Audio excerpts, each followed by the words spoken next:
Welcome to the latest Justin Hamilton podcast. On today's episode, my good friend Steve Molk is returning, and we will be talking all things television. As you know, Molk is one of the preeminent television watchers in Australia. It's remarkable how much he puts away. It's I get a stitch just trying to keep up with him. But we have a lot of TV shows to discuss.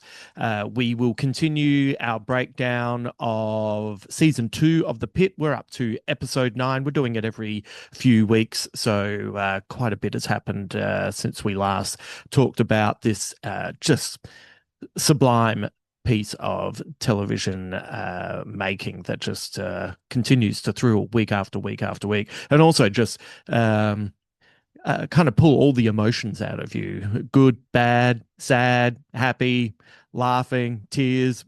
It's it's a machine. It really does a job. And we'll also be talking about some shows that we've watched and be promoting them, giving you an insight into what's around that might appeal to you.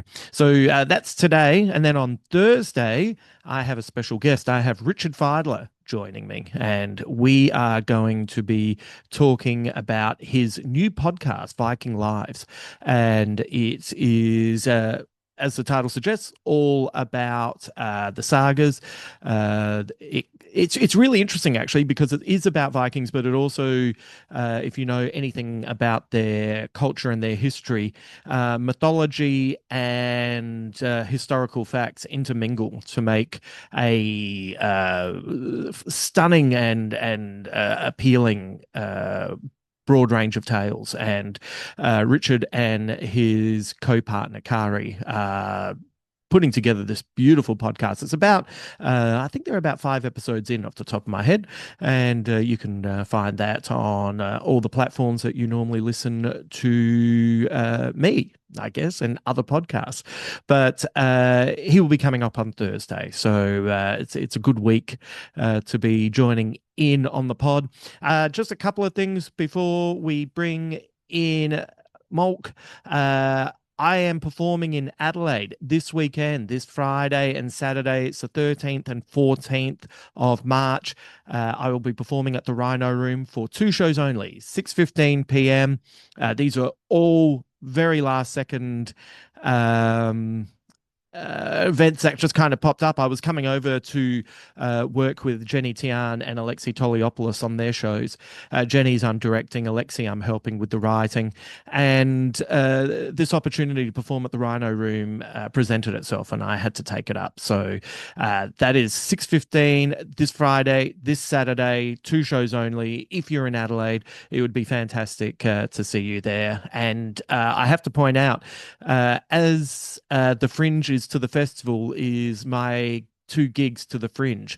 Yes, I am the Fringe of the Fringe. These pop-up gigs cannot be found on the Fringe website. You will have to go to adelaidecomedy.com and you will find all the details there. So if you're looking for an early night of comedy, pensioner, that's what I like to think of it as. It's a pensioner show, 6:15 p.m. You can have a pensioner dinner at 4. You can come and see a show at 6:15. You can be in bed by 8, if that appeals to you. So yes, if you're in Adelaide and you'd like to come along to that, please do so. And a big thank you to everyone who has signed up for the newsletter. This is coming out at 8 a.m. on Tuesday. If you haven't signed up, you've got a couple of hours to get in there before the next newsletter drops at 10 a.m. And that is a fortnightly newsletter where you will just get written pieces from me, suggestions on what I've been producing that might appeal to you. And actually, if you've signed up to the newsletter, you'll get a code that will get you $10 off ticket prices for my Adelaide Fringe show. So if you're listening to this early in the morning in Adelaide, and you can get to my website, justinhamilton.com.au, and sign up for free, get the free newsletter, and you'll be able to pick up on the code that will get you cheaper tickets. That's what I'm doing. I'm looking after the fans. I'm looking after you. If you are going to invest in me, I'm going to invest in you as well. So it is quid pro quo. Don't feel like you're being left out and you're just going to be putting up with me every 2 weeks just banging on about shit. I'll help out where I can as well.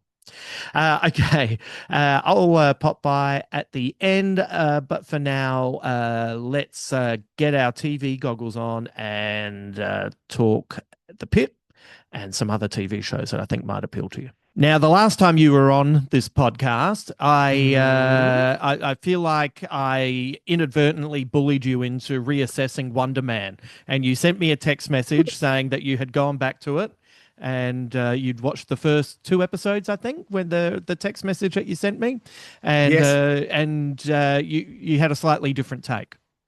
Yeah, I have to apologize, Hamo. You don't have to apologize.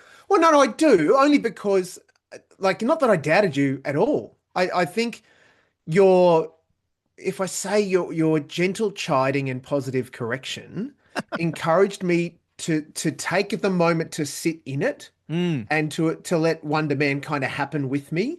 mm, And like I didn't realize how even in the first sort of 10 or 15 minutes, there's like three straight gut punch good gags. yeah, I missed entirely the first time. yeah, So watched those 2 episodes, thought that was marvelous. Came back to then I sort of chunked it out yeah. over the course of about 6 or 8 days. Watched the whole thing again, and Yeah. it is a different. It's been a different experience. So I've absolutely dug it. Well, Loved it to bits. the thing was that it wasn't that you had a different take on it that I was witnessing. What I felt was something that I recognized in myself as well, Mm, which is sometimes when we are watching things or listening to things or reading things, if when it flips over to this needs to be done, then your receptors aren't on completely because you're looking at the mm, finish line rather than being in the moment with something. I've had that with books where there's like 30 or 40 pages to go, yeah, and I pushed through maybe a little bit of fatigue or whatever because I want to get to the end, and I've inadvertently uh, taken off some of the enjoyment of that yeah, book because it was about finishing rather than being a part of what's been happening for however many previous pages, etc. I've yeah, done it, you know. I remember when I used to have to review movies, like when that was my job for Perth Radio. yeah. Sometimes you had to see a film and there was nothing on, and you had to see something because your segment was coming up. Sure. Same with TV, and Yeah. it was just about getting to it rather than being in it. And I felt, knowing your personality and the things that you've enjoyed in the past, I felt like you were on a mission to get things done rather than be your usual open self to something. The giveaway to me was when you said, "Oh, it's around episode 7." I kind of got it, and I was like, I know, I'm "No, an no, idiot. no." The Molk I know would have gotten this immediately, and that was just a suspicion. So. There's sometimes when people talk about stuff in a certain way, you go, Mm. "Oh, that just wasn't for you," or "You such and such didn't like it," or Yeah, whatever. yeah. But there was just enough in the way you talked about it. It gave me the suspicion that you were on a mission rather than just sitting there and letting it come to you, And well picked up, Dr. Hammo. Like, mate. yes, because that was exactly it. And I reckon honestly, it's my fault in that I tried to do exactly what you said. Though I think that the, kind of subliminal outcome of streaming, particularly the Mm, Netflix model, which is here is everything and mm, here is all of everything. mm. We trust you to meter it out however you want to do it. Yeah, And people with poor impulse control, who's got two thumbs in that, that's me, yeah, um, often will just go, oh, next, next, next. Like I'm yeah, in. And when you're absorbed in it and like it's just you're living every moment of it, that can be yeah. great. All of a sudden it's midnight and you've watched 6 episodes. Right. However, when you're going, I really feel like I need to do it, I'm distracted, and I've got three other things in my brain, Mm, the better thing can be to go, I will only just watch one or two and let it sit, because the glorious part of our subconscious has taken it all in, mm, and it will be in either the conversation with someone else mm. or I'm taking a brain break and I'm just sitting here looking out the window or whatever it is, and you go, "Oh, that thing happened with that thing," Yeah. and that's I think I get that now. Yeah. Yeah, those moments, right? And you don't get that when you're just sort of basically injecting it into your eyeballs. Yeah, no, and look, we've all been in that situation, you know. So I'm glad that you got to enjoy it because it did feel like something that was actually in more in your wheelhouse than you'd realized. I, Um, I, I was just going to offer, there is something that I absolutely want to inject into my eyeballs, Hamo. Um, it's in the same vein. They've just dropped, I don't know if you've seen it, the first trailer for the HBO Max series Lanterns. oh, don't you worry about that. I am all over this, Yeah. and I was in from the moment that they told me that Carl Chandler and Yep. Aaron Pierce were playing Hal Jordan and John Stewart. So as soon Yep. as you told me, I immediately with that casting, like I did not know what the dynamic was going to be until I saw the trailer, but it's Hmm. exactly what I thought it might be, and they are pitch perfect for these Oh, characters.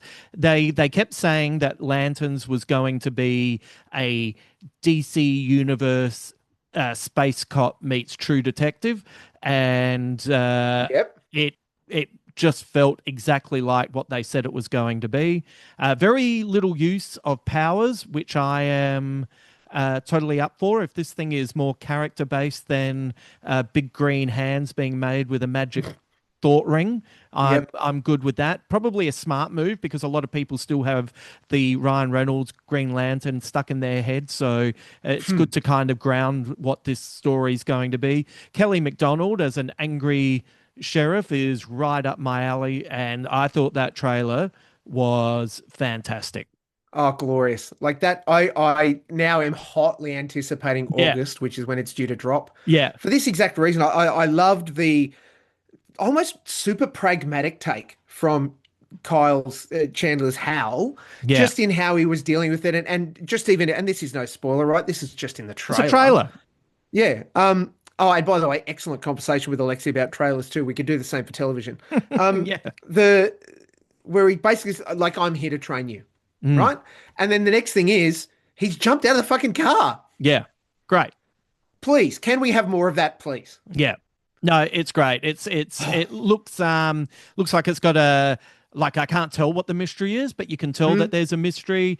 But the this thing lives and dies on the character interactions, and mm, it felt super strong yes. from a nice trailer, and give me the two of them hanging out, and Yep. whatever comes of it, I'm ready to go.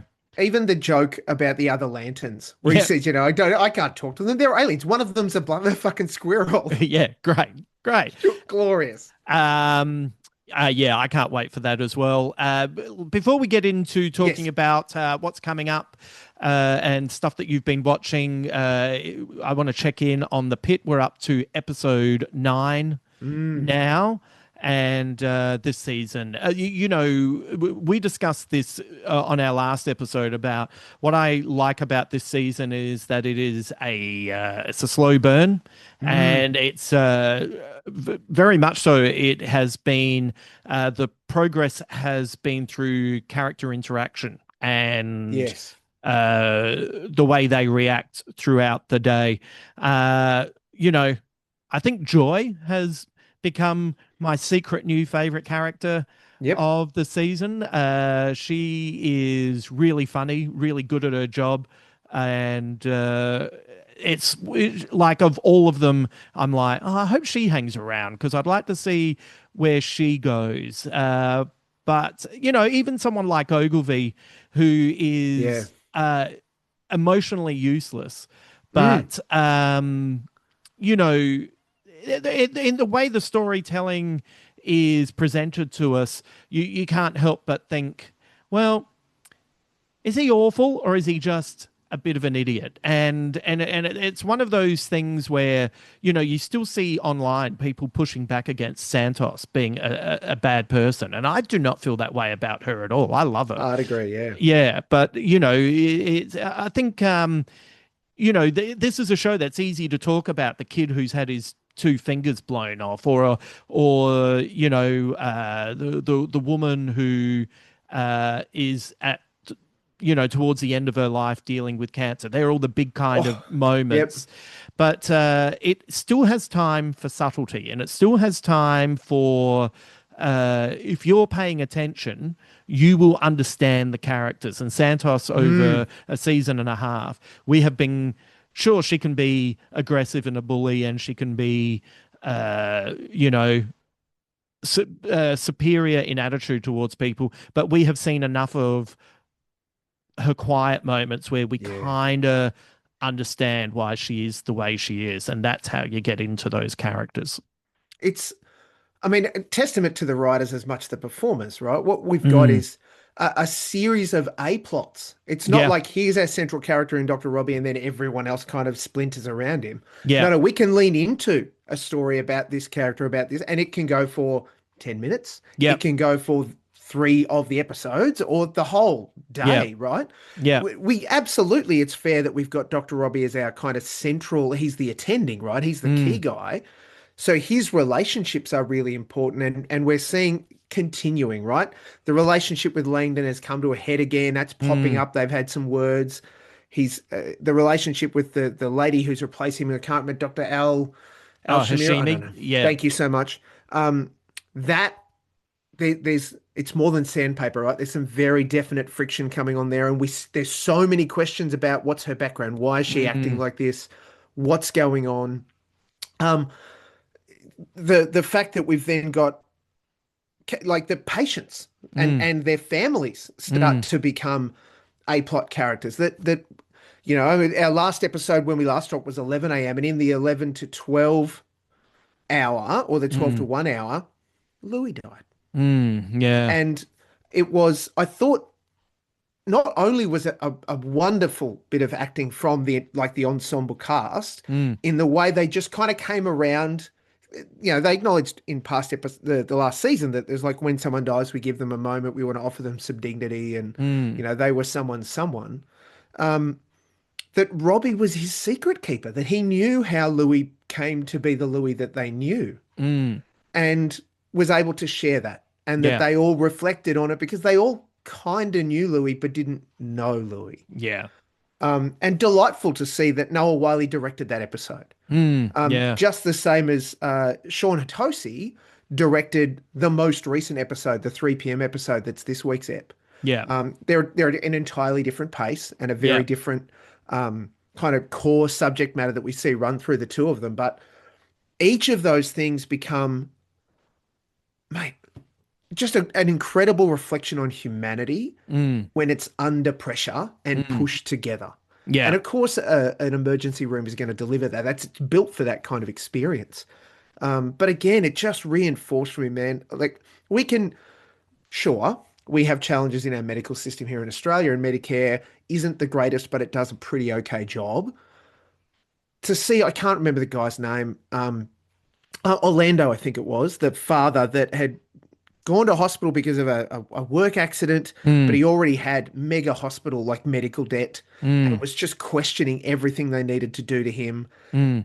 And they were like, well, look, you know, we'll pull together basically a kit that will help you survive and you won't need to, we won't increase your debt because of it. Mm. And he still checked himself out to go back to work Yeah. because he just didn't want to burden his family. Like that's like proper just pressure and without wanting to be, you know, using the word the wrong. That's crazy, man. Yeah, yeah. Well, you know, the American system is predicated on capitalism and Oh, always making money at any given moment. And heaven forbid that, you know, you got to remember that a lot of things that people buy into with capitalism is that anyone who's poor, the rich ugh, think it's their fucking fault, yeah. and that is not the case. Often, you know, doors and ways to get to even a modicum level of wealth is not open to them. And there is America's image that it like to trumpet through the Hollywood machine is at complete odds with how it actually treats it's everyday people, and things are not Oh, perfect in this country, but it's certainly a lot better than it is over there. yeah. And all of that storyline was, it infuriates you, and it is also makes you grateful that if something goes wrong, Yep. not only will I probably get looked to, but there's a good chance that I'll be able to afford it. Don't get me wrong, I'll be trying to get more gigs on a cruise ship, but Yep. if But that's almost everybody, like if we just think back on this season, right? We're yeah, 9 episodes in of mm, 15. yeah, In the Australian system, almost everybody that gets through into the emergency system and off to tests and, even mm, into a bed, on the ward, mm, largely wouldn't have to pay a cent for mm, everything from the minute they arrived. yeah, And yet in America, it's like the clock starts, buddy. It's yeah, just, yeah, and I thought, and this is as much paperwork, and you need to make sure that we keep track of how we're caring for them as much as how much we can or have to bill them. mm, With this turn in this most recent episode where we'd heard about problems in the other hospitals, mm, and now we have to turn the computers off yeah, for us yeah. and move to an analog system. Apart from the freakish nature of everything that meant, I absolutely loved everybody in that, workspace that was under, look, let's be fair, under 30, maybe 35, that just went, I have to write on what? Oh Paper, yeah. Well, they're seeing a fax machine for the first right? time. Have you seen today's like I know you how many episodes did you watch ahead? You were Well, I've come back again, as I've said, I've yeah. been sort of keeping track, but I've watched episode 13 now. Right, right, right. So, did you watch today's episode?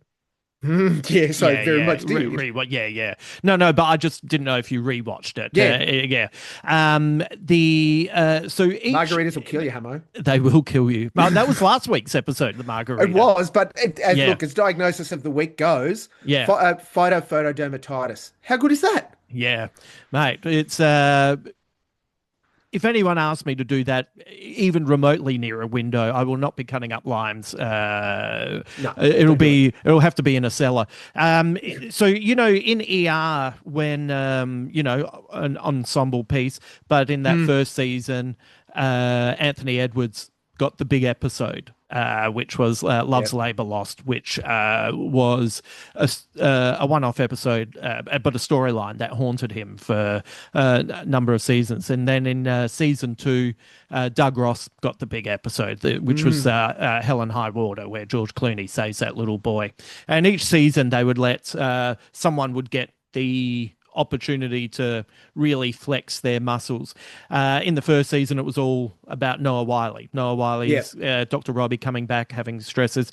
What I've loved about this season so far is that they have given, in my perception, the starring role emotionally to Dana, and Yes. Yeah. her, and so giving her.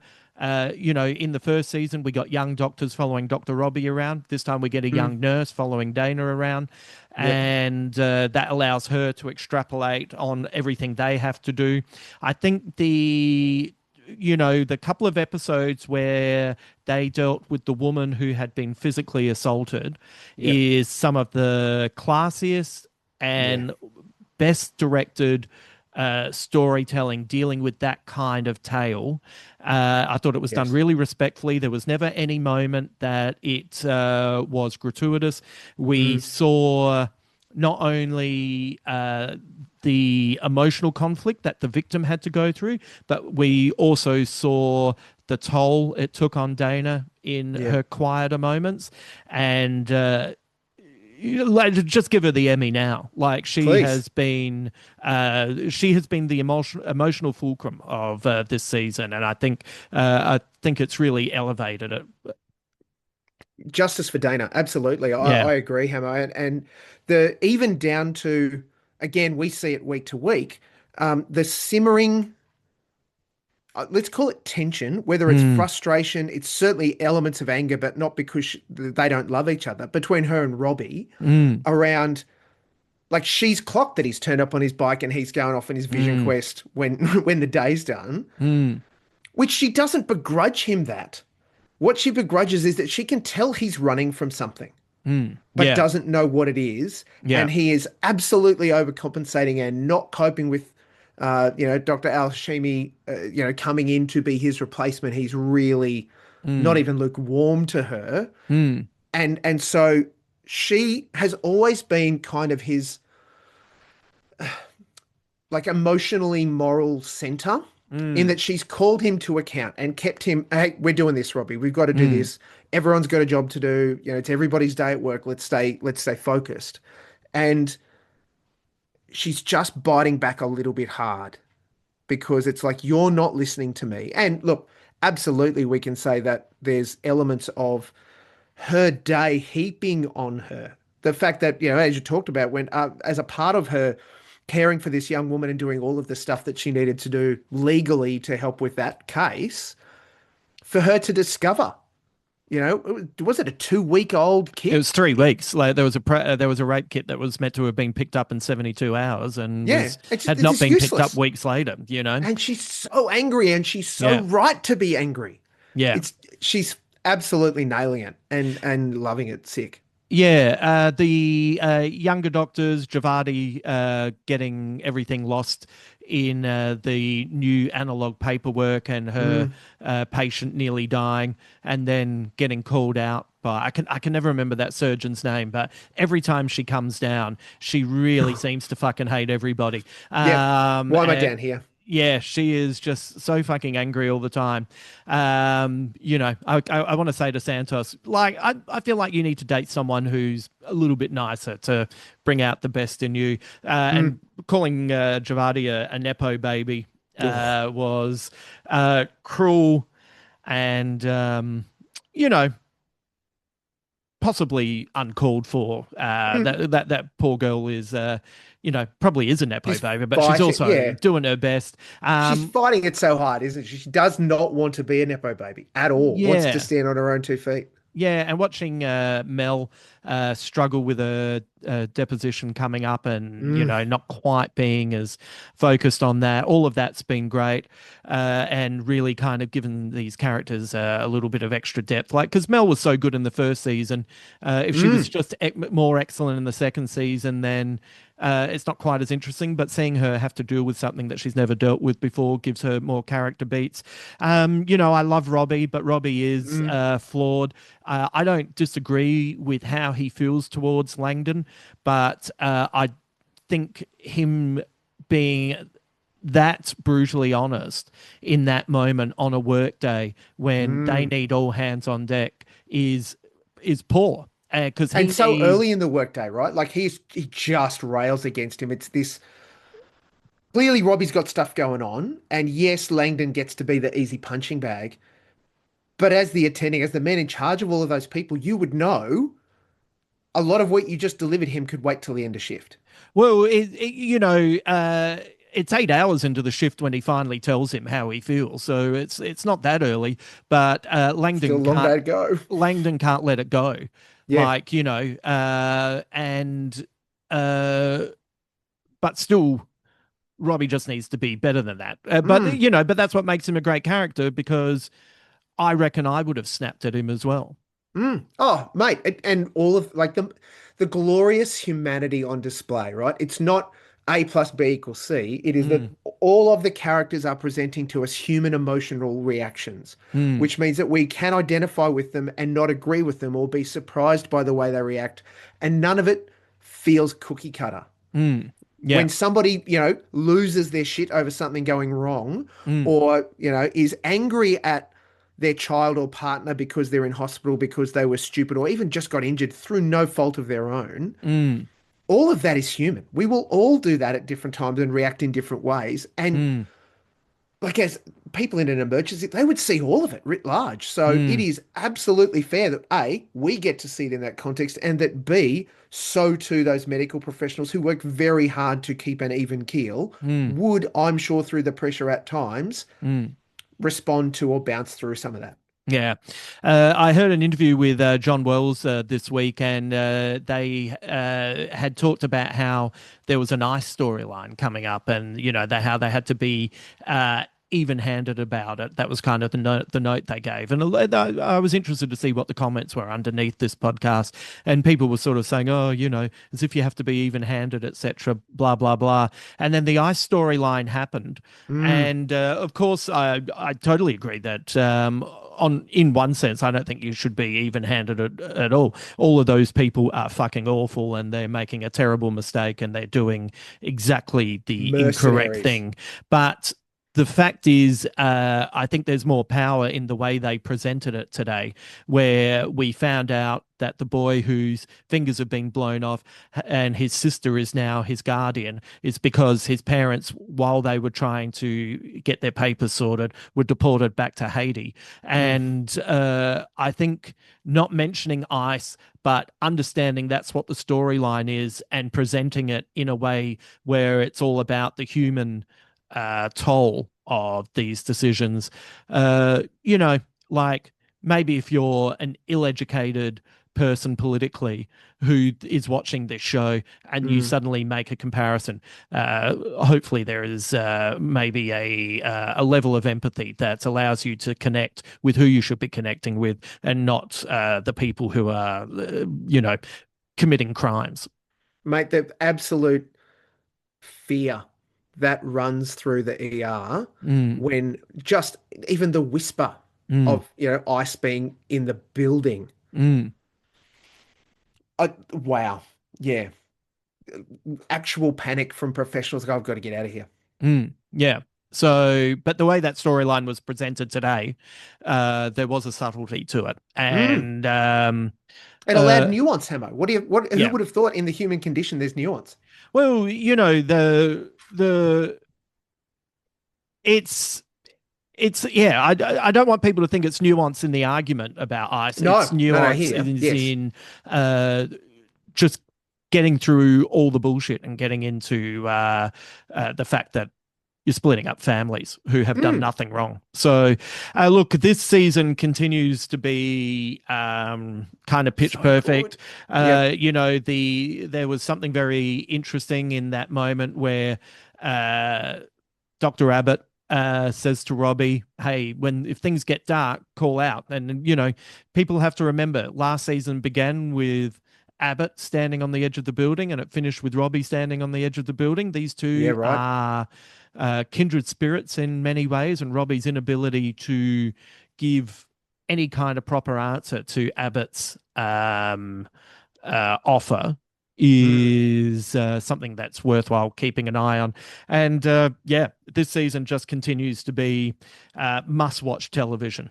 Yes, and I saw I hard agree, Hamo. Like Mm, if they it will be a sad day when they decide that they're not making any more of the pit, and at some time that will happen. mm, We get to sit in a glorious moment right now where we've just watched episode 9 of 15 of season 2 and know that season 3 is coming.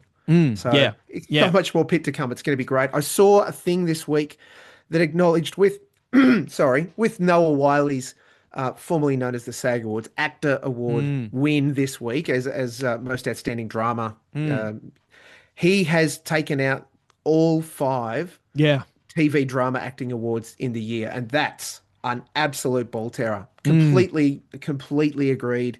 And I thought also, and when I saw that, I had not long finished reading your very excellent post about, people changing their views or only having views based on awards and nominations and all of those sorts of things.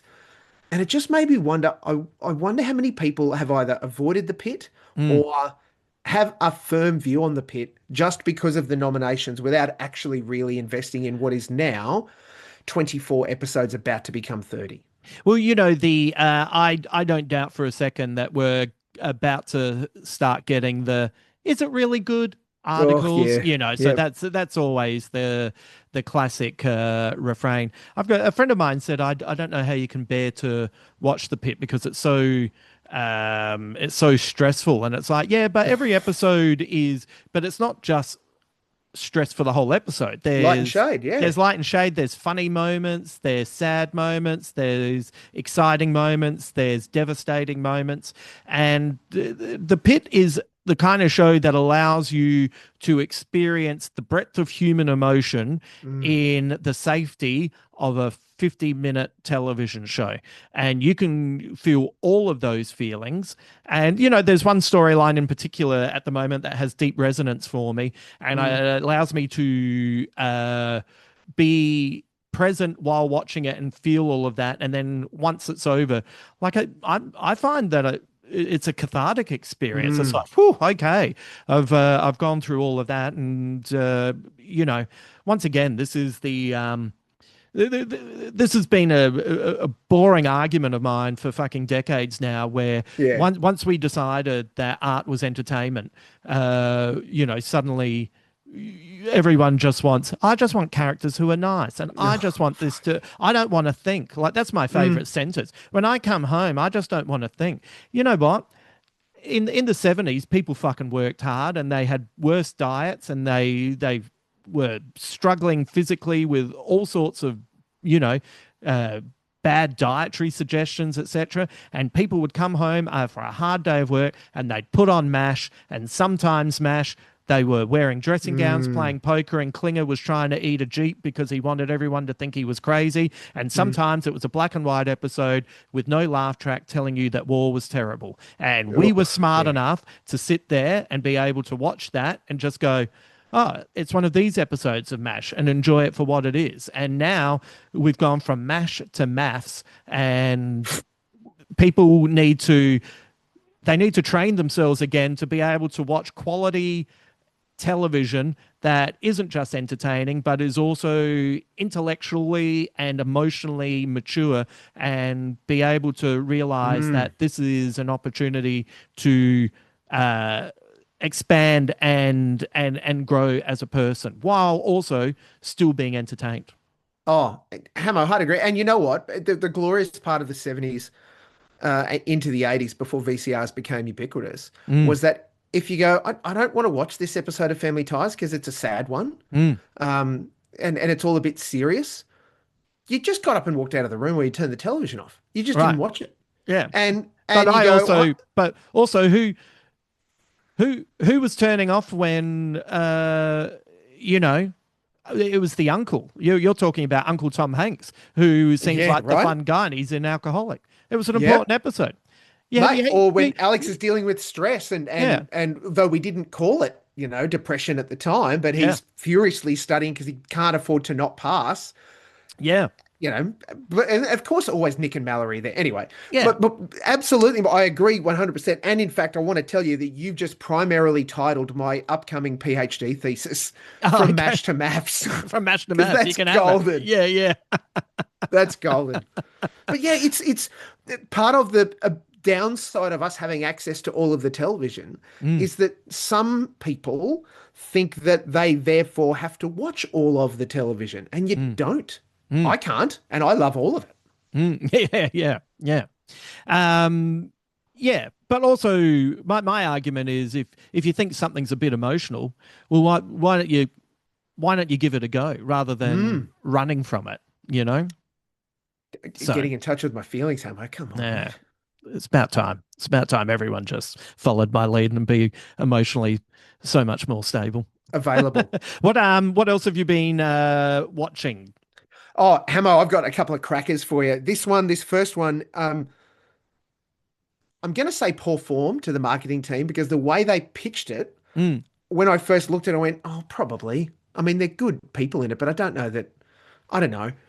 But then I watched the first episode of DTF St. Louis and I went, oh, this is glorious. oh, Like, this is great because I've been circling this, yep.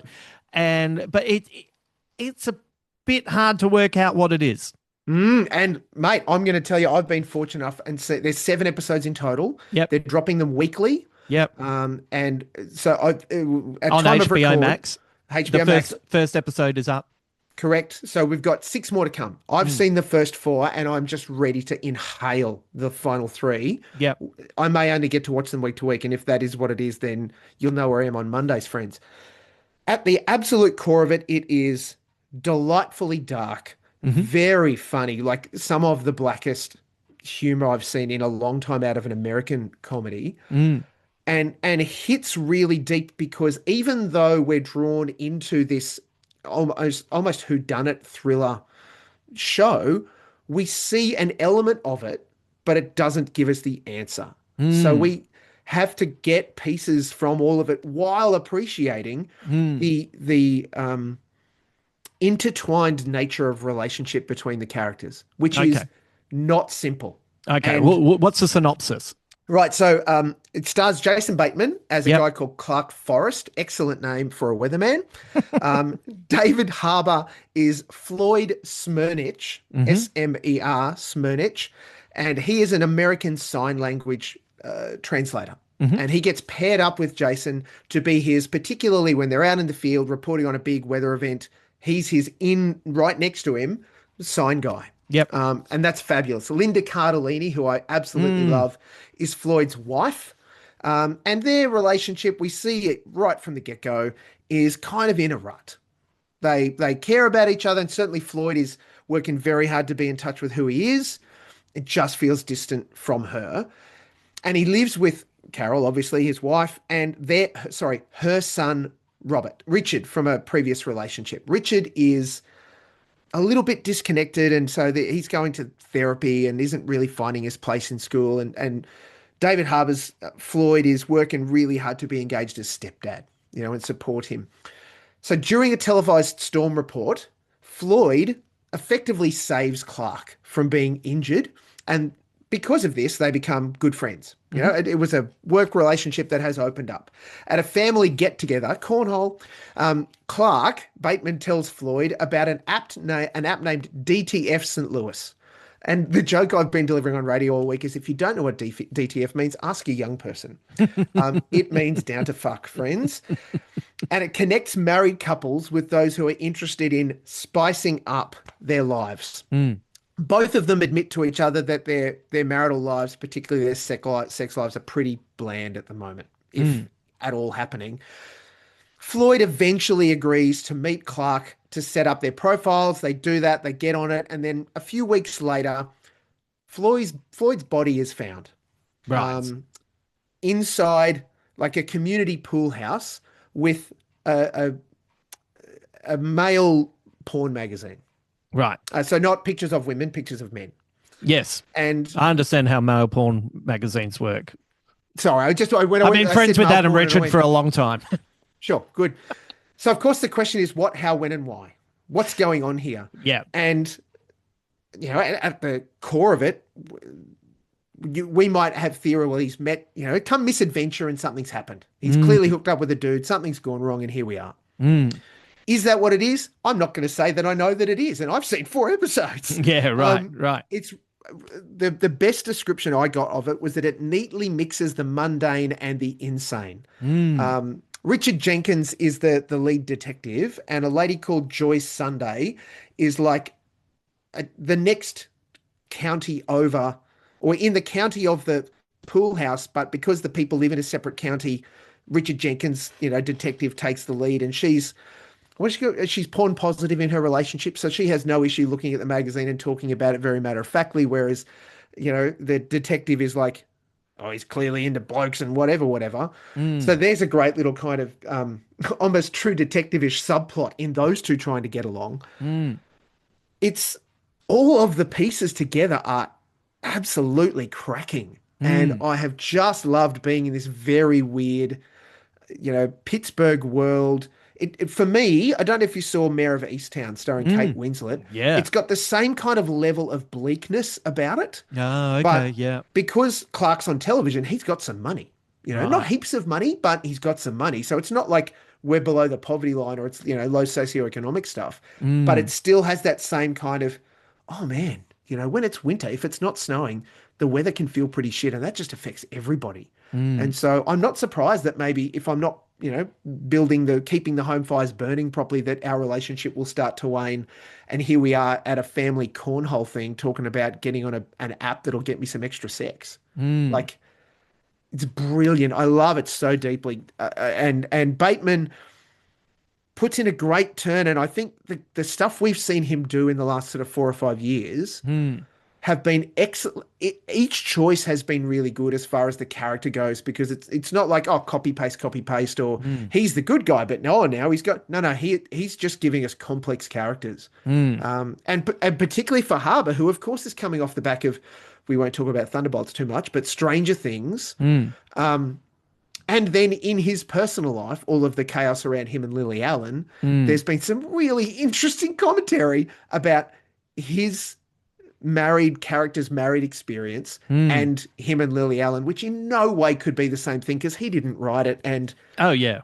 blah blah blah. But gee, some people are drawing some lines. It's funny if you're that person and do you take on the role because you think, yeah, yeah, I can relate to this and I can bring something to it, or are you so disassociated that you go, oh, I didn't even see a parallel between the characters? But Can't see anything wrong here. so it's interesting. You said that they could have done a better job, kind of selling this, but even you describing it sounds really complex. Oh, definitely. Like, it's not It's not an easy, person like, meets person and thing and yeah, hilarity ensues. It is not yeah. that at all. And it's really textured. Like, Mm, each of the layers that each of the characters have, hmm. when they bring in their overlaps into their little Venn diagram things, it's none of them are close to a circle, but it's not like they're just disconnected. Yeah, There's that neatness, or yeah. really untidiness, really makes for some great just one-on-one scenes, or even broad, kind of what's happening over here and why is that person doing that. And when you learn to help Richard fit in, adjust, burn off some of his energy, ultimately is the reason they're doing it. They sign him up for some jazz Mm, dance classes. He doesn't go. But because they've paid, Floyd ends up going. So mm, there's this marvelous just moment. It spoils nothing.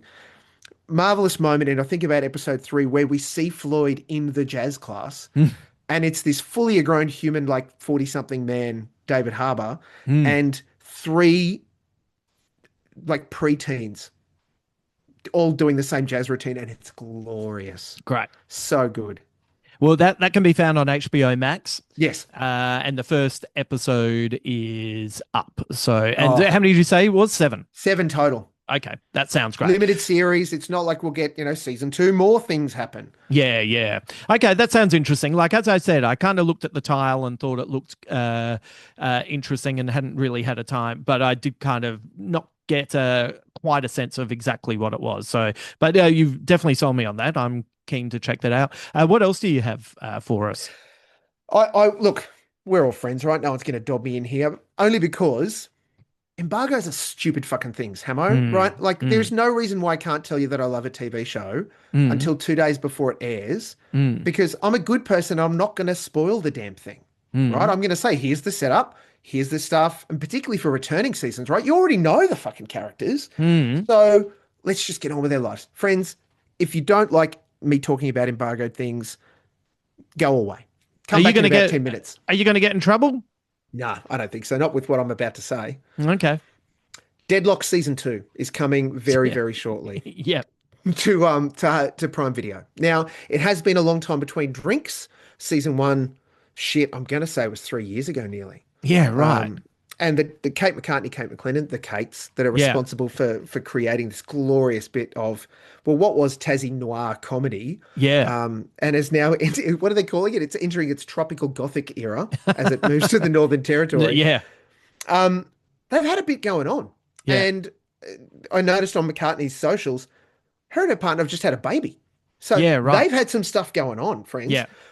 I will give that possibly that overtook a little bit of the focus around why it took so long to go from filming to editing to here is the show. Mm. If you loved, just from the get-go, if you loved Deadlock season 1, buckle up, friends, because Deadlock season 2 is going to hit you in the guts and you'll love it to bits. It's so good. Um, we know at the end of season 1, and this is not a spoiler if you didn't watch the series, Dulcie, played by Kate Box, Hmm. and Eddie, who's played by Madeline Sammy, excellent New Zealand comedian and actor. Her character, Eddie, came down from the top end to help Dulcie solve the crime in Tasmania. Hmm. At the end of it, they went, we're going up to the Northern Territory, to the top end, to Mm. help solve the disappearance and death of Eddie's policing partner, a guy called Bushy. Mm. Great. Opens the door for season 2. here's season two. And let me tell you, it is a delightful collection. If anybody has any kind of touch with people who live in the Northern Territory, they are absolutely a different breed and Mm, phenomenal, almost as Australian as you can get. And I mean that in every cultural context. A friend of mine explained that Darwin is the place you go to escape in a hurry if you need to get away from everyone because nobody asks what your background is up there. They just go, "Hi, yeah, welcome to the Northern Territory. Can you cook? yeah, Where's the beer?" That yeah. kind of thing. So in this, we get Dulcie and Eddie have landed in the Northern Territory. Of course, Dulcie's life partner, Kath, played by Alicia Gardner, is there doing every like as as lesbians. It is they are one of the best couples I think written from an Australian comedy point of view because Dulcie is so straight Mm. and Kath is so lesbian. It is just out like every stereotype is poured into her, and it's just outrageously good. They're in Barra Creek, a made-up place in the Northern Territory, which is where Eddie's partner Bushy died, met his Hmm. end. So that's the place to start. What Mm. what happened to Bushy and those sort of things, and we meet all sorts of things, including there's two missing backpackers. They land right in the middle of some shit's going on. Mm. So how do we have to do this? And then Dulcie's wanting to work, and Eddie's kind of come back, but she obviously left in a bit of shame. And they get landed with identifying a dead body. Who is this and what's going on? It is hot. It is sticky. Dulcie is not coping. Mm. Um, there are crocs everywhere, including in the tourism. Mm. And that in itself brings a glorious bit of tension because we've got these two different croc tours where get in our boat and we'll take you around and show you the crocs of the river that their bases are across the highway from each other. And one of them is run like it's a family deal, and it's like Nikki Britton and Blake Pavey, Mm. part of the family that run this thing. And it is, yeah, it's pretty gross. It's very Mm. cool, very funny, but it's very relaxed. And then you've got the lesser Hemsworth, Luke Hemsworth, Mm. plays a guy called Jason Wade, who is, as best I can put it, is the Steve Irwin of the top end. Mm. It's very brash, and he's got a TV series, and they're all out there, and they've got their own version of the Irwin's Crocosseum and all of that jazz. And his boat is better than their boat, and how they get on and get in the way of each other becomes just glorious in, again, more kind of people watching as much as it is, well, how do they fit into all of this stuff that's happening in Barra Creek, which literally should be, it's a two-pot town where people turn up and they go on a croc thing and then they move on. Mm. And yet, like Mount Thomas in Blue Heelers, all of the crime seems to be happening in Barra Creek. Welcome to Barra Creek. Nina Oyama returns as as Dulcie and Eddie's forensic pathologist. Yep. And Right. she's excellent. The missus, the way she refers to both of them. It's also got Steve Bisley, Shari Sebbins, Damien Garvey, Genevieve Morris, and fuck me, it's excellent. Hammer. Great. Like it is so good.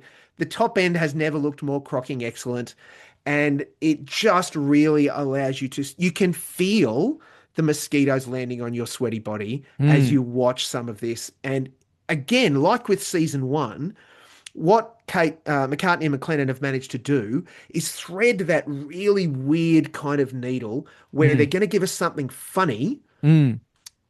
and deliver us a whodunit that keeps you hooked episode to episode. Mm. Yeah.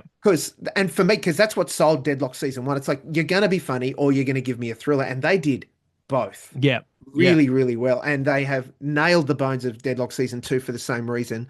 And I'm going to tell you, they have become for mine. They just give you some of the best running gags going, Hamo. Yeah. And even down to when the soundtrack is a part of the joke that keeps running through the series. Oh, I loved it. I don't want to spoil it for you. It's so good. Yeah. Great. Well, the Gates. Come on, let's go, girls. The It's Gates excellent. were brilliant individually, and I first saw Kate McLennan when she was in The Six doing sketch Yep. comedy, and that was a fun troupe. But she was the standout, and Yeah, the she's two so of them good. working together is not a surprise that they've come up with another banger. Well, we saw him kill it with the catering show, right? Like they did Mm, such a great job in self-funding and then getting picked up to have mm, that. And it's still on their YouTube channel. I think it's even on ABC iView if you have mm, never seen the catering show, or if mm. you just want to go and belly laugh again. It is so great. Yeah, They also then delivered Get Kraken yeah. directly for the ABC and then into Deadlock, which is like it's not just in Australia. Like this is made under the banner of MGM Studios, and Prime Video Mm, run it around the world. yeah. So if some poor innocent, I don't know, European or American clicks and presses play on this and don't know much about Australia other than Steve Irwin, they might think it's a documentary. Yeah, Um, right. it's just glorious. I'm loving Deadlock Sick, and I don't want to have to wait another 3 or 4 years for the next season, but happily will if we get one. It's When brilliant. does it start? It starts on the 20th of March. Right. Okay. Oh, it's so long away for you That's all people. right. That's all right. Plenty of time. Plenty of things going Yeah. on. Oh, mate, it's glorious. So Um, good. we're getting towards the end of our time. What else Yes. have you been? Give me a couple of quickies that you've been So, right, yeah, yeah. watching. So the minute I heard about this, I definitely wanted to see it. Mm. I'm Chevy Chase and you're not. Yes.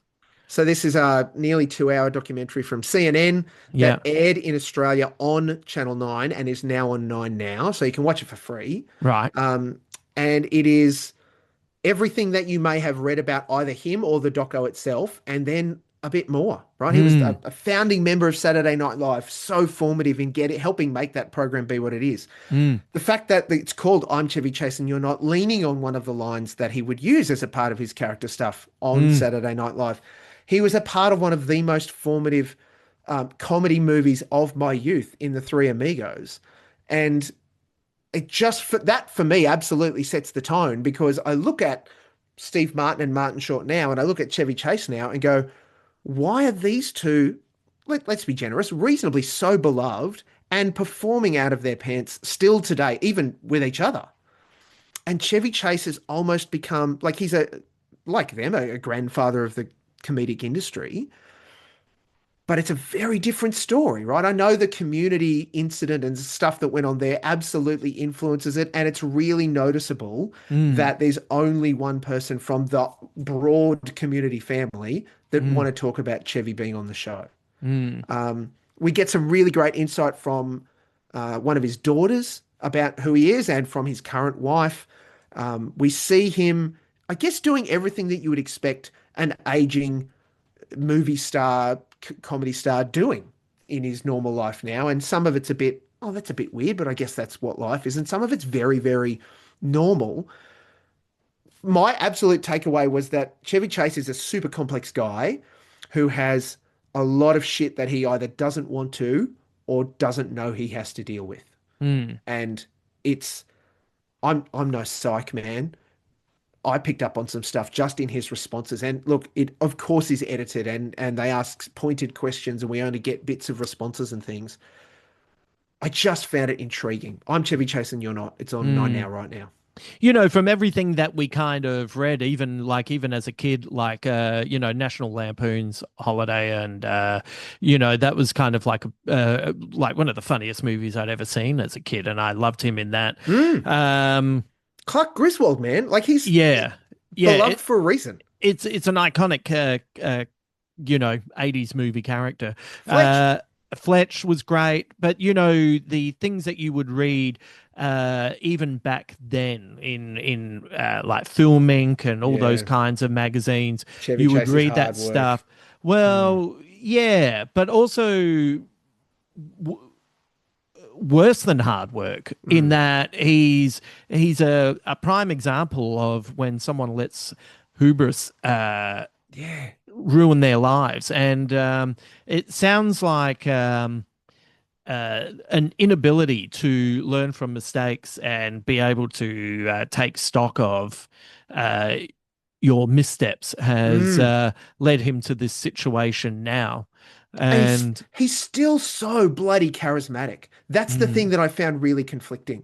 Was mm, even as this old guy that people would recognize at the florist or the coffee shop or whatever, mm, and he would be the cameras are there, very generous Hmm. with the people that he interacted with. But he was also like his brain is still ticking over. He's looking for not just the joke, but Hmm. what's the joke beyond that that might be really weird that I can push you to. And but I won't give you the joke step that gets you there. Hmm. So it means that some of that stuff, watching it from the outside, go, oh, that hurts. That, Hmm. but he's in it. And that's the same in some of his responses. So Hmm. he draws you in because he's got this magnetic personality. But yeah, like I was trying to be generous that he's hard work, generous, but it's very clear that he's an enigma, dude. And I mean that in the best way. Yeah, I feel like you're being really generous to a multimillionaire who has made his own bed. And he doesn't But give a shit what I think, mate. I can tell you that. but it is something to take into Mm, account with uh just because someone's not the best of people doesn't mean they still don't have skills that you can be watching them and still be kind of drawn in at times to yep. what they're selling. So, sorry, Mm. where was that again? That's on the Nine app, Nine Now, their catch-up app, right? ninenow.com.au. You'll Yeah, have to watch it with ads, friends, unless you can find it via some other means on the internet. And I'm yeah, sure it exists because CNN is the publishing house that delivered that in the first instance. yeah. Apparently Uh, about to be owned by Paramount. God help us. oh yeah, yeah, yeah, yeah. That's a story for another time. Yep. A couple of things that I just wanted to throw out there. Mm, There's nothing really much to talk about this because every episode is different. But this day tonight with John Oliver. last Uh, week tonight. Last week tonight. Fuck. I'm with you. Yep. It's I just call it the John Oliver show, and then it's Yeah. like I always forget the actual title. Anyway, I haven't missed an episode, and I still don't I still can't get it to sink in. But anyway, their deep dives onto Oh, stories are incredible. second to none, and they can deal with some pretty brutal concepts and Mm, some stories that can be disheartening. Their jokes are really good, but the thing that I like about their episodes, 95% of the time they finish with well, what can you do? mm, And they try to give you ways to, specifically for an American audience, yep. to try and think their way through things that are going on or how they can push back against stuff. Every now and again, there'll be a little bit of a, what can you do? There's not much you can do at this point. Burn it to the ground. That's right. Yeah, but they're at least trying to provide information in using comedy as a vehicle to inform, entertain, and hopefully give a way of feeling a modicum of optimism Mm, that you can still do something. So, and I think but it's not just the way they can dig into a topic and pull it apart and explain it. Sometimes when they've just done silly stuff, it's been some of the funniest things, like when they put it out there for the minor league baseball teams that they would, yep. you know, pitch to us, we'll give you a new character. All of that Yep. was top level comedy. Glorious. I Yeah. thought it was great. Um, With you the 100%. the other thing that this came out last year, but I just watched it recently, Mm. was the Death of Bunny Munro, starring Matt Smith, based on the Nick Cave novel. I have not And seen this. Yep. I thought this was excellent. The Matt Smith plays Bunny Munro. He's Yep. a traveling salesman. He's married with a kid, and his wife rings him one night saying that, while he's away, saying that she's really depressed. Yeah. He doesn't listen when he comes home. She's taken her own life, and now he has to look after this little boy. Um, Bunny is an awful character, and this is a story about intergenerational masculine trauma, Mm. and the storyline. It's I like that it doesn't let Bunny Munro off the hook, but you understand probably all the worst aspects of his character are learned behavior, Uh-huh. and then you're watching, hoping that Bunny Jr. will not take on Yeah, that wow. next generation. It's only 6 episodes, and it's got it's kind of got a gothic surrealness to it, as you would imagine, with a Nick Yep. Cave performance and production. And when it ended, it felt like it was extremely satisfying. And Great. I've loved Matt Smith for a while. I think this might be one of the best performances I've seen him produce, because I did not like Bunny, but I had to keep watching. Yep. How good is that? How good is the writing and the performance Mm. when they're bold enough to make the central character just basically unlikable, Mm. and yet because of their performance and who they are and the story, you don't just want to tune in because you necessarily want to see them, get beaten up. Mm. You are invested in what's going to happen to them. Why is this like this? What's going on? That's the Yeah. great stuff. You have to once again, lots of people will push back against things, say I don't want to watch this because that character's unlikable. um, but sometimes you have to watch, and you have to uh, the better productions will give you a way to have a level of empathy. So Mm, with Bunny, it's learned behavior from a father who is in many ways worse yeah. than our lead character. And something, jumping over to movies for a moment. In Marty Supreme, Marty is an awful Mm. character, Oh, horrible. but the key to having any empathy for him is seeing where he lives with his Mm, mum, and he comes from nothing. He yeah. comes from no money, and he's surrounded by people with money, He's and this fighting his is way out. his desperate attempt to create a different future for himself. Now, Mm, it doesn't mean you have to agree with all the ways that he's going about it, but you can at least empathize, yeah. So, yeah, Solid Bunny, human emotion, right? We need more of it. Let's practice it. Empathy is great. yeah, but you got to look for it. Yeah.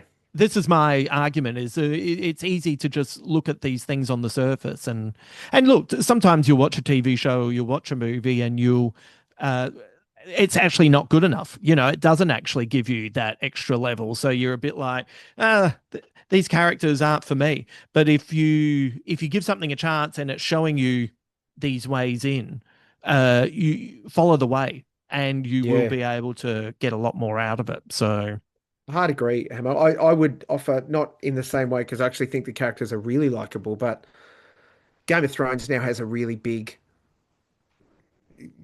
people have deep feelings about Game of Thrones, but mm, because of what went on and how they felt the ending of the series was and all of that sort of stuff. mm. And a bold move by HBO Max to deliver us just a little 6 episode, 30-minute run Mm, of Night of the Seven Kingdoms mm. that was fucking awesome. Yeah, yeah. Everyone I Every know who one of watched those it, episodes was great. yeah, everyone really enjoyed it. But that's also a realizing that if you if you're gonna swim an IP, it doesn't all have to be the same beats and the same flavor. No, and look, we jump back to Andor straight away in that same regard, right? Like Andor Mm, was an incredible, drama with stormtroopers. mm, And whether or not Dave Filoni loved it or hated it or whatever, up until Andor came along, Filoni's, animated series, The Clone Wars, mm, was brilliant and mm, so multi-layered and did exactly the same kind of thing that Andor did, but targeted as like at teenagers. Get into mm, the Star Wars universe, and here's these multi-layered stories there where not everyone's going to be great, not everyone's going to make smart decisions, and mm, not everyone's going to be a good guy. mm, Um, so yeah, when you've got a breadth of that kind of thing, you can lean into the super popular thing, or we're going to take that slice mm, and we're going to tell you this really good story. mm, And yeah, the thing that I loved about Seven Kingdoms was not everybody's likable, mm, but Jesus, you want to find out what happens to all of them. mm. Yeah. Yeah.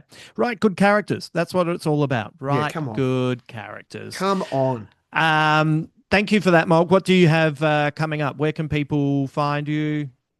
tvblackbox.com.au and our apparent socials where we spit out those sorts of things. I'm arguing with myself on Blue Sky quite often because I'm about to step into a one whole week off from university. Mm. I'm catching up on some movies that I've missed. So, admittedly, not at the cinema, but I'm going to um, watch some films that have received some plaudits because I know I'm behind the eight ball and I should have seen them by now. Oh, One battle after another. oh yeah, you haven't seen it yet? Not No, yet. there's It's that. next week's job. Okay, you could probably still see that at the cinema. Look, I probably could, and I should keep an eye out for it. I'm desperately Mm. looking forward to Hail Mary. Mm. I want to see that on the biggest screen that I can get near. Mm. Um, so yeah, look, it's just going to be, I'm going to be consuming media and probably yapping about it in as many places, or I'll just walk up to people in the street. Have you seen this? Can we Yeah, talk about it? yeah. Well, is it one battle after another the only one you haven't seen of the major films? Surat, I haven't seen, and I definitely am going to watch that. Mm. And when I say only recently, I think just before semester started, so 6 weeks ago, I Mm. watched Sinners. Mm. After hearing you bang on about it Mm. and knowing, let's be fair, Michael B. Jordan's pretty good. Mm. Ryan Coogler does okay. Mm. And it was everything that you said and more. And I Mm. just was entranced by it. Yeah. Yeah. It's been interesting, that one. That's what I wrote for anyone who hasn't checked out the Substack. That's been a real it's been interesting talking to people who only started watching it post nominations. Mm. Not even wins, just nominations. And there's something very funny about people getting angry about. I'm just going to say what the twist is because it's been out for long Yeah, enough. if you haven't But seen it by now. the fact that some people have been disappointed that it turned into a vampire film when the start of the film actually gives you a sense of the supernatural right from the Clear beginning. notes. Yeah. Um, but it's like I don't give a shit about vampires. I don't give a shit about heaps of things. But if you do it well, do you know what I mean? It's like, oh, Mm. do you like cowboy stories? Yeah, whatever. Well, here's a cowboy story that's told really well. Great. So that's how I kind of feel about vampires. Are you into Yep. vampires? Not particularly. Have you seen movies that have vampires in them that are great? Yes, I have. Mm. So and this was to me, um, uh, once again, the horror and the supernatural aspect of it is the delivery system for everything else.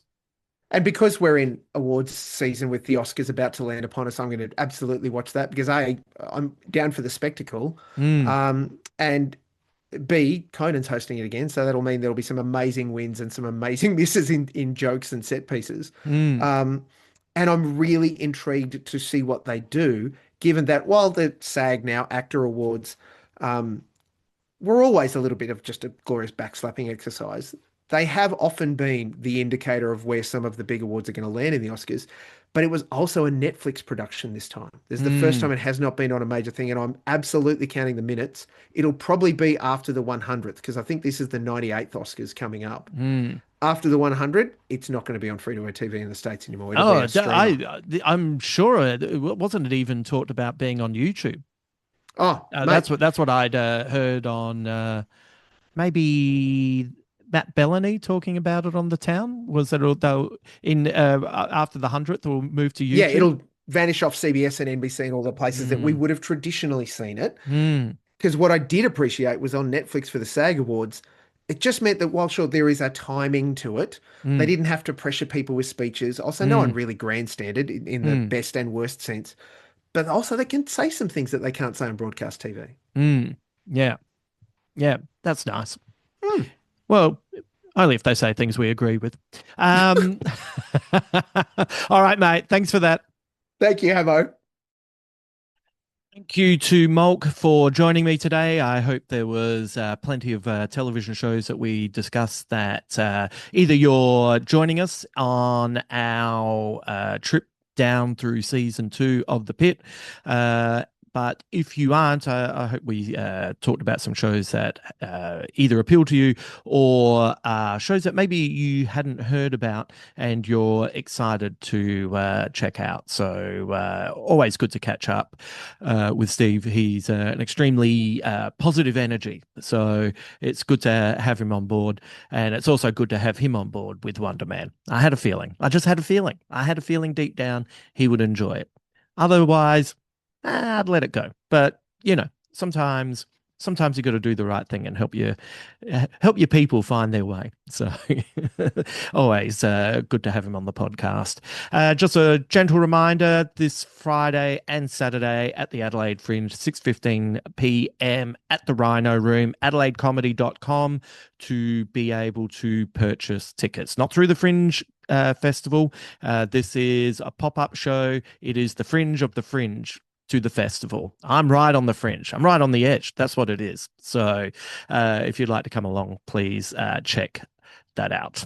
Yes, as always, if you'd like to sign up for the newsletter, if you would like to read my latest piece on Substack, which you can find went up last week, and it's all about awards season and how awards can distort what we're actually viewing in the moment. If you would like to be able to access bonus podcasts, or if you'd like to watch some of my stand-up, there's a stand-up special at my YouTube page, or if you wanted to watch these podcasts instead of just listening, so you can see this glorious face and the faces of my friends. Head to justinhamilton.com.au. You can sign up for the newsletter on the front page. If you click on stuff, that will give you all the links to Patreon, Substack, YouTube. If you want to follow me on the socials, though the newsletter is I'd prefer if you signed up to the newsletter so I could have direct contact with you instead of having to battle algorithms and stuff like that. But if you like the socials, you can find links for it there. Just a reminder as well, on Thursday, we will be welcoming Richard Feidler to the podcast. And yeah, that's a great chat. And I start the podcast by telling him the fatal flaw in his new Vikings Lives podcast. And if you've been following the news, I think you will, at the very least, find it amusing. So there you go. As always, if you have the time and inclination, if you would like to leave top reviews for this podcast on the platforms that you listen to it, that always helps it break through the algorithm and helps people find it. So, but in all honesty, just that you're listening now is excellent. So thank you. I hope you're well. I hope this year is treating you kindly, and I'll speak to you again on Thursday. So.